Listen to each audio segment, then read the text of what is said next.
Hi guys, my name's Paul. I'm the director of SB Skills Solutions. We're just about to go through now a standard pre-shift check on a excavator. As you can see, our machine that we've got here is a JCB JZ140. So it's a 14-ton tracked excavator. So for the start, we're going to go through and look at some of the key components. So starting at the far end that we've got here, because we're stood at the actual digging end. So we'll look at the bucket. We've got a bucket, we've got the quick hitch. On the quick hitch, we're going to be checking to make sure that we've got pins are secured. We've got hydraulic hoses, that we've got no leaks, that we've also got no debris in the way. Now, because this is a fully automatic quick hitch, it's obviously hydraulically fed. So we're going to check the hydraulic cylinders just to make sure we've got no leaks or we've got no weeps on it. From that, we're also checking to make sure that we have got the capacity plate on it, because if it's going to be used to do a lifting exercise, we need to make sure that it meets the current legislation. As we're coming back around and we're looking at the tipping link, which is the part that's connected to the actual quick hitch, we're making sure that we've got pins suitably greased. We've got no damage on the arms.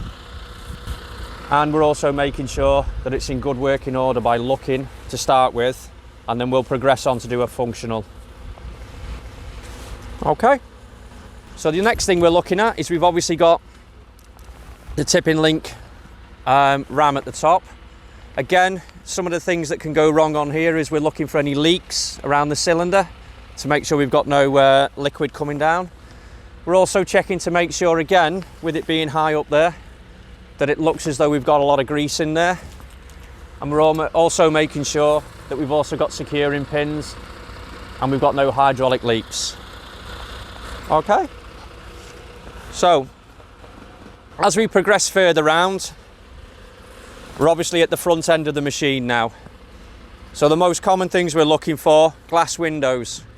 Are they broken? Are they cracked?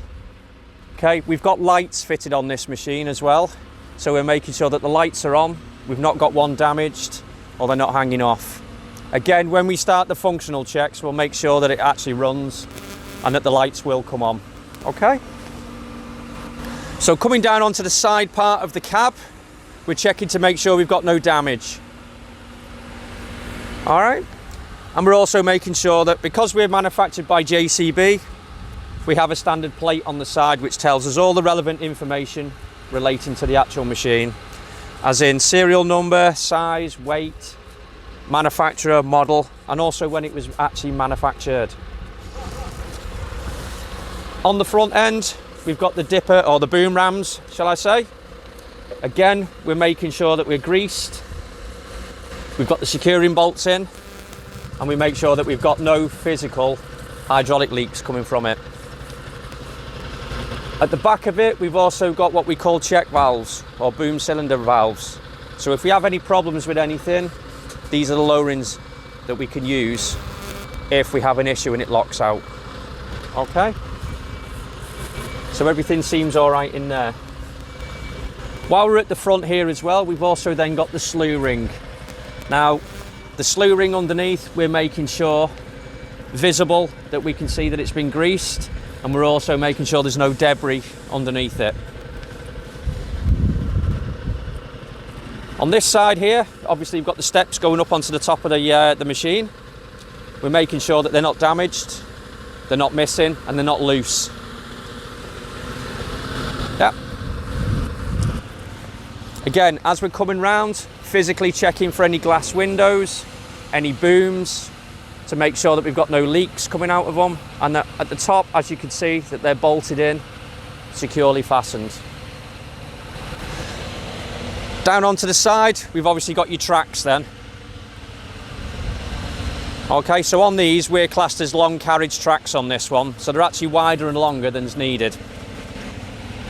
On this side at the front here, we've got what we call the idler. Okay, so we're checking that to make sure that it's not damaged, it's not bent.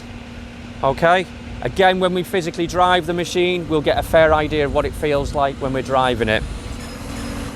As we're coming down, we've also got your track rollers. Okay, we're making sure that these are not hanging off. There's no debris in them. Again, when we drive it, we'll get a fair idea of if they're stuck or they're not spinning. The idea with these is they're supposed to spin to take the track as well, so it helps and aids it. This little slot that we've got here, this is where the grease inside comes in. So we're making sure that it is clean and it's got no debris in there. You always get a little bit in there, but we're just making sure that it's not clogging up.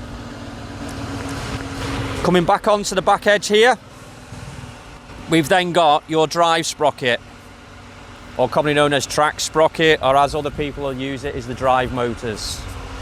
Inside here is all the driving that makes the machine go forwards and backwards inside. We can't physically check the inside of it, but what we can do is make sure that the teeth on the tracks, on the actual sprocket, are all in good working order. Again, it's a visual with a functional check at the end of it. On your track, what we're looking for on the track, we're making sure that we've got no loose plates, we're well tensioned, we've got no damage on it, and we're also making sure that on the inside of the track, we've got what we call the track chains, that they're not damaged. Okay? Again, as we're coming round the back, checking the back of the machine for any damage. Now, some people would have noticed now that this is a zero tail swing, which basically means the back end of the machine doesn't go outside the radius of the tracks. So the chance and likelihood of getting any damage on the back is very minimal from hitting something. However, a visual check's still what we need to be doing. On the top up here, as you can see, this has a reversing system on it with a camera. Again, making sure that the lens is clean, making sure that it's not loose. Again, we've got the second track on this side, so we'll physically have a check on this one as well. Exactly what we've just done on the previous track to make sure. So we're checking the sprockets, making sure the teeth are all right. Checking the rollers. Okay. And also checking the idler at the front. Again, as you can see, you do get a build-up of material inside, so keep it nice and clean. We have also got side panels on the side of the machine. Okay, inside the side panels, on this side, we have the screen wash, we have the batteries, and we also have the radiator and the oil cooler. Again, we're just making sure everything's tight, it looks okay. Again, what we don't want to be doing is messing around with anything electrical.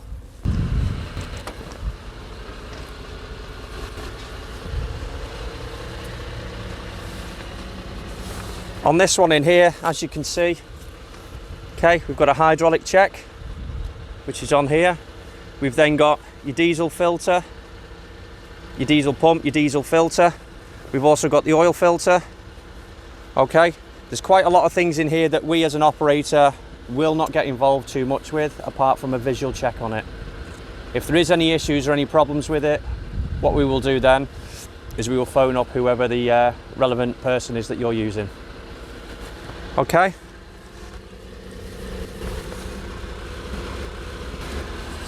So again, once we've finished, close it up. Now, what we need to do now is physically get on top of the machine now, using the correct methods, and then checking the engine bay.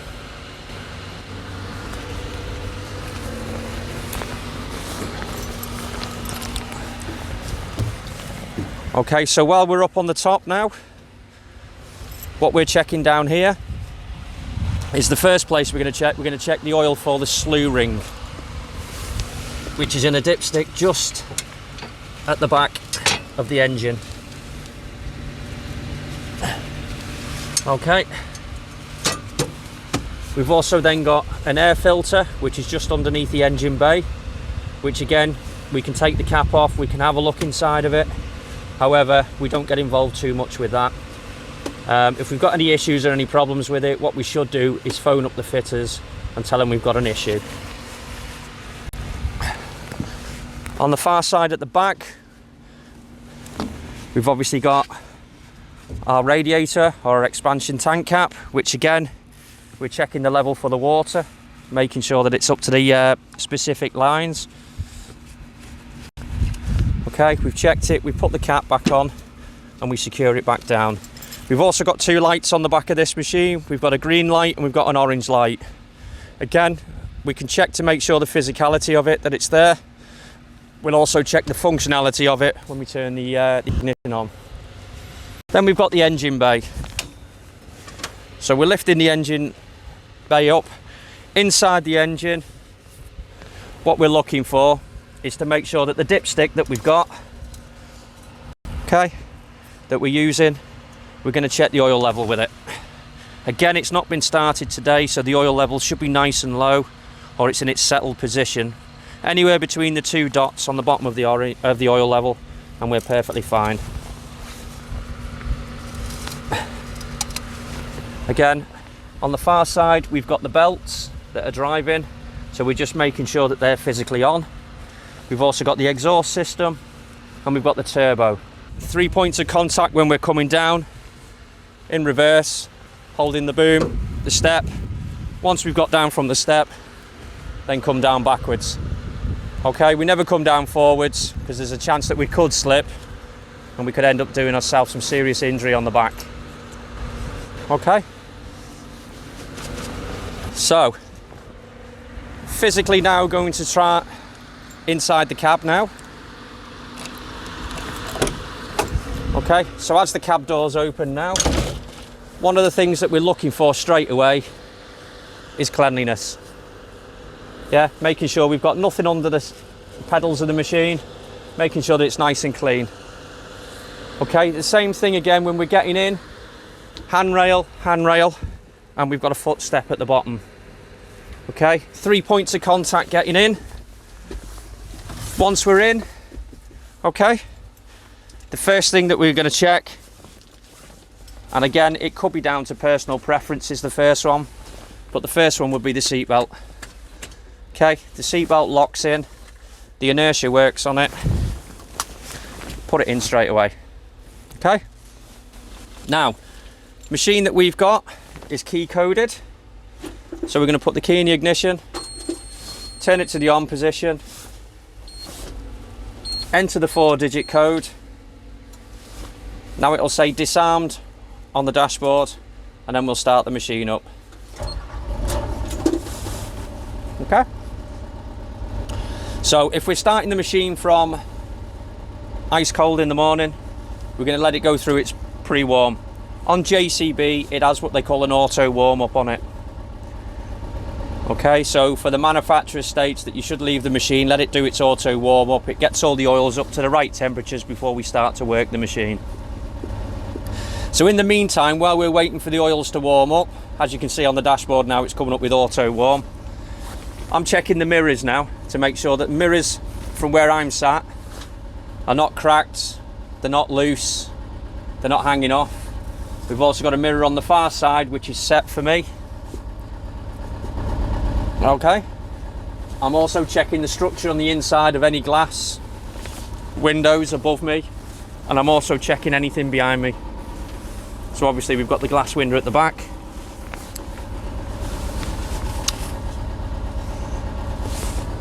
Okay, so auto warm up.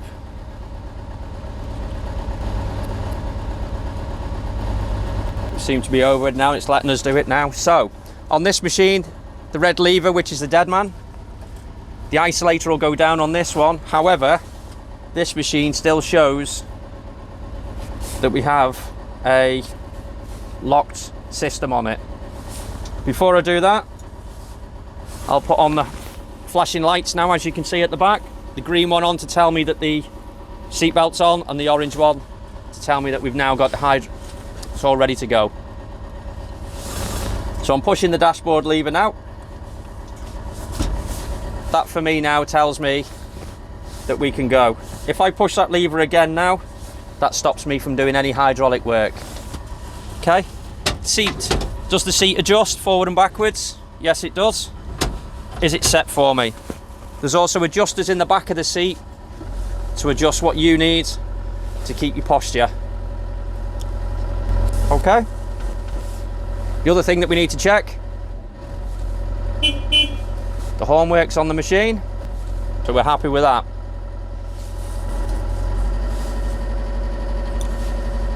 So now, taking the hydraulic lock off, as you can see now, we're going to lift the machine's arm up, lower it down.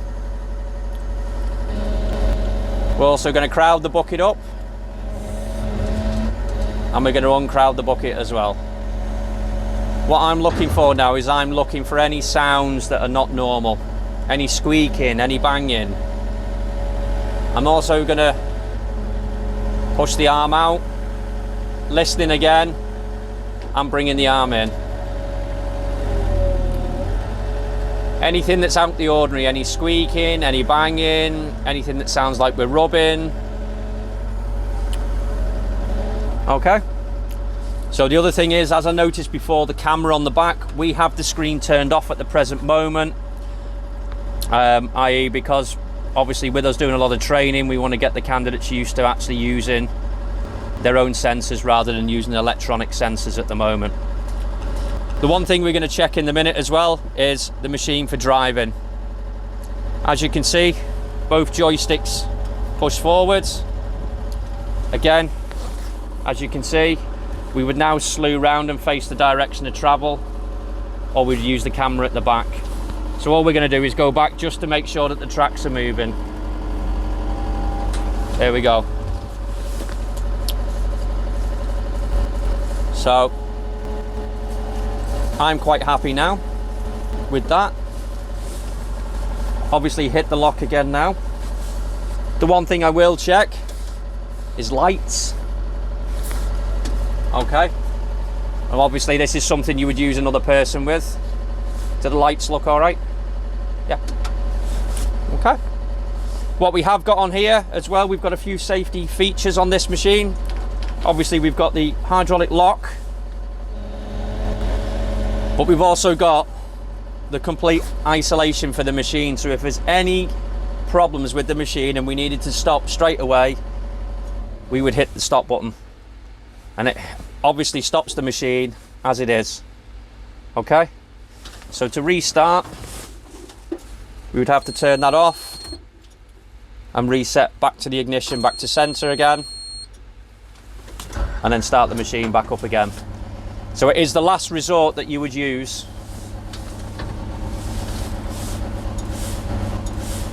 if there was an issue with the machine. So as you can see now, put the bucket down on the floor. I'm going to isolate the machine now. I'm quite happy with the pre-start check for that. I'm also happy with the functional check. So from my point of view, if I've got my check sheet now, I would be ticking those off now, and I could sign the bottom to say it's happy enough to be working.